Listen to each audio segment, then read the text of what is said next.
history of the encyclical Laudato Si by Pope Francis. Laudato Si says, as Matt says, let us rejoice in God's creation. May you be praised is what that says.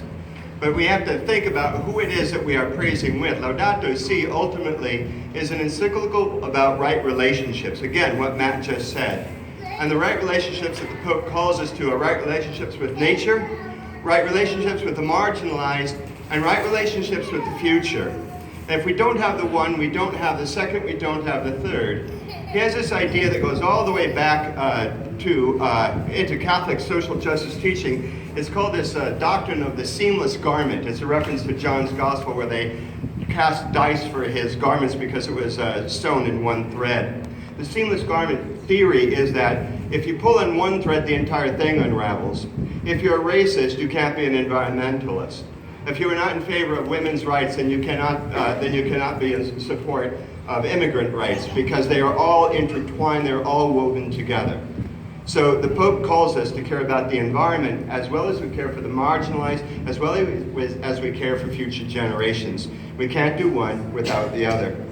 So the next thing I'd like to say is, well, we all know that this is pretty awful. And we all know, I think, that on human standards, it's pretty hopeless. The IPCC has begun saying some 10, 15 years ago, we can no longer talk about stopping it or reversing it. We can now only talk about adjusting to it, accommodating it, and adapting to it. Adapt and mitigate are the two words in the IPCC's vocabulary. I ask you to consider if you went to a doctor and the doctor said, I've got great news. We can adapt you to your new circumstances and we can mitigate the future. How good a news is that? And yet that's the best news we have. So what does hope mean then? And Matt was talking about that. I would like to suggest to you that in the Roman Catholic tradition, and I believe this is the same with all religious denominations, anybody who has an idea of the spiritual reality, I think is essentially this. Human hope is that the worst thing that could happen won't happen. Spiritual hope is that when the worst thing that could happen does happen, it will not prevail.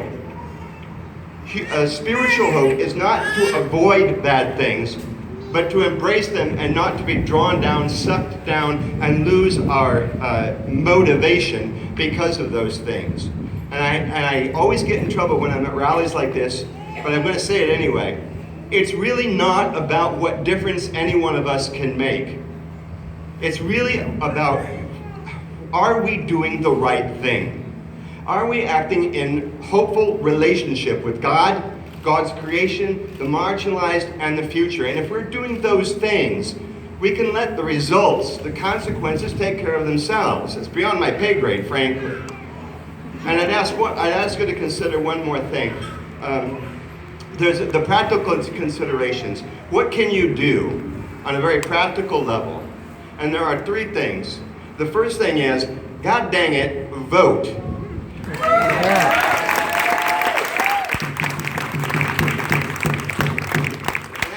That doesn't just mean for president, so God help us if we don't fix that one.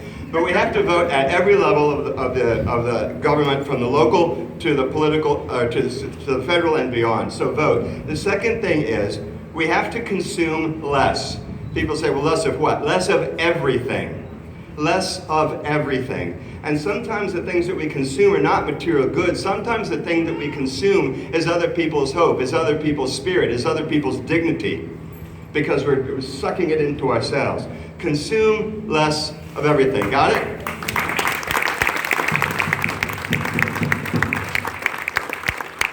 One, vote. Two, consume less. And the third, I always go back to my friend Henry David Thoreau. We go back a long ways. We don't agree on everything. We have some fights. But on this, we're in complete accord. Thoreau has 3 rules for engaging God's environment. Number 1, simplify. Number 2, simplify. Number 3, simplify. Thank you.